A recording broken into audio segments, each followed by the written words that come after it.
Halo, selamat datang kembali di channel United Identity, channelnya fans Manchester United yang selalu berpikir logis serta sistematis.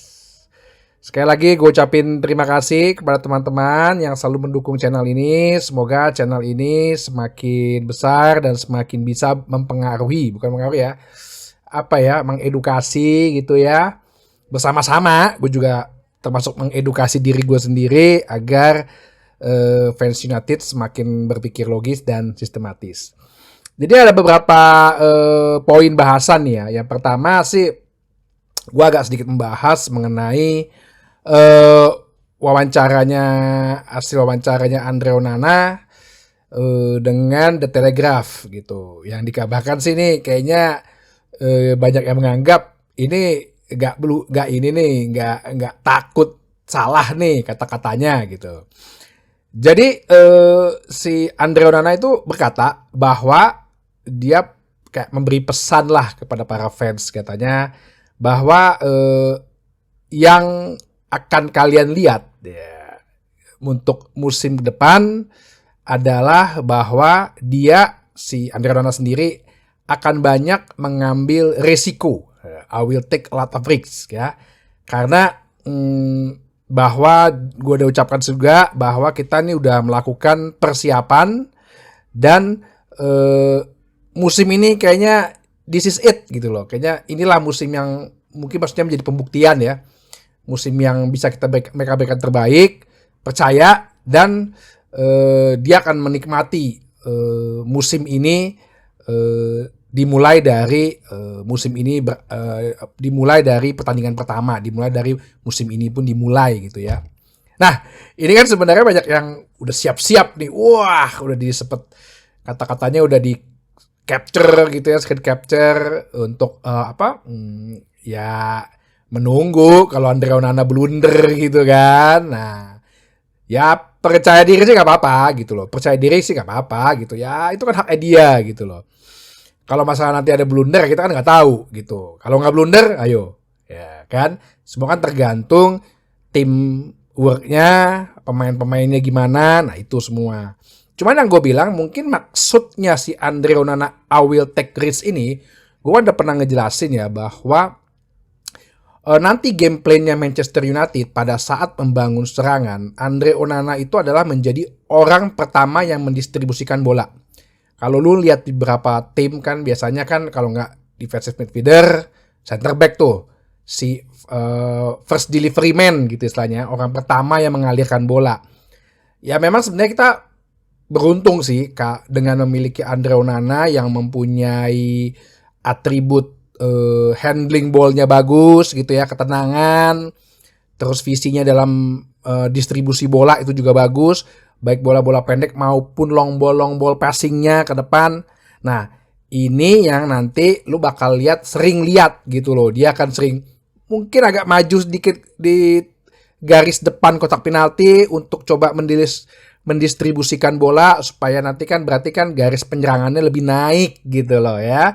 Nggak stuck melulu gitu kalau dari waktu zaman David De Gea gitu. Nah, ini yang maksudnya dia berkata bahwa ya lu siap-siap aja, mungkin nih lu pasti akan lihat gua yang membuat lu semua tuh deg-degan gitu. Tapi ya lu take it easy, tenang aja, gua nikmatin semua. Cuma kan pesannya adalah ya jangan sampai juga blunder, karena nih ngomong begini aja dia udah udah banyak nih yang bersiap-siap pengen membuli kalau ya kita kebobolan karena kesalahan dia atau gimana gitu ya. Cuman dia berkata juga bahwa dia yakin karena dia punya teman-temannya itu bekerja keras gitu setiap hari untuk mencoba menerapkan apa yang diperintahkan atau diinstruksikan oleh pelatih. Dia juga sangat excited about signing baru gitu ya. Semoga ya ini bisa menjadi good yang season gitu. Ya season yang bagus gitu loh buat dia dan juga Manchester United dan juga buat fans gitu ya. Dan sepertinya dia juga bilang bahwa sepertinya musim ini target yang akan dicapai tinggi. Nah, definisi tinggi ini apa nih? Maksudnya menjuarai Premier League kah? Ya nggak apa-apa. Target sih oke. Cuman kan kita juga harus lihat seperti gue bilang. Kita sebagai fans lihat dulu nih 10 pertandingan awal.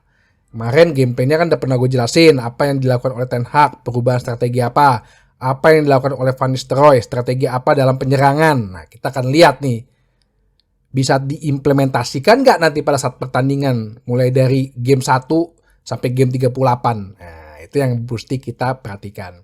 Ya, jadi ya gue sebagai fans sih tetap ya yakin sih, tetap yakin gitu ya, apalagi dengan kepercayaan dirinya Onana dan bahwa apakah Onana punya kapabilitas seperti itu. Nah, ini Onana, gue juga baru dapat data bahwa Onana ini dia adalah kiper Manchester United pertama yang menerima 200 tendangan, 200 shot.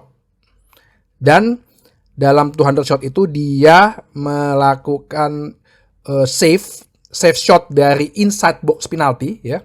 Itu sebanyak 98. Gitu loh. Jadi sebenarnya ini dia kan kemampuan dia dalam sebagai shot stopper oke gitu loh. Jadi nggak usah diragukan lagi. Oke, jadi kita tunggu aja. Semoga Onana nggak blunder dan tidak jadi bahan bulian gitu ya.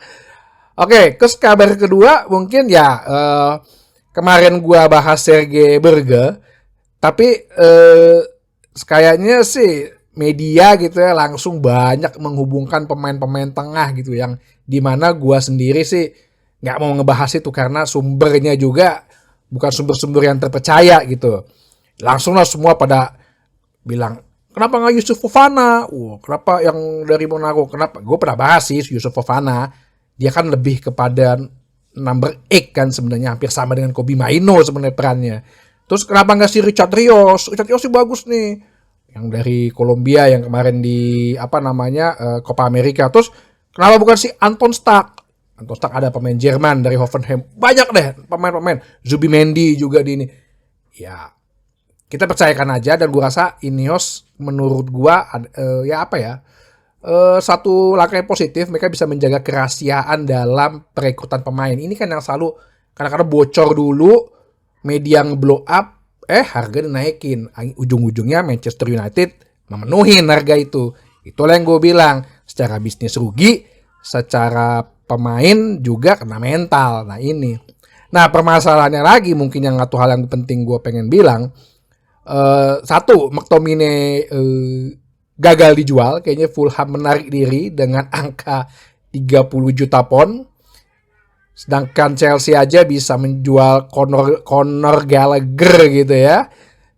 Arsenal bisa menjual Smith Rowe. Loh kok kita kayak sulit banget menjual pemain. Padahal sebenarnya McTominay juga gajinya gak gede-gede banget sih. Kenapa gitu loh? Ya apakah ya udahlah biarin aja deh itu duri ada dalam daging lo gitu. Ya kan? Semoga lo sakit terus gitu ya. Mungkin tim lain berpikiran seperti itu. Nggak mau nih klub kita ini makin besar gitu. Sama satu lagi yang gue juga agak emes. Sebenarnya katanya West Ham ini ada beberapa kabar. West Ham ini udah setuju dengan pembelian Aaron Wan-Bissaka sebesar 18 juta.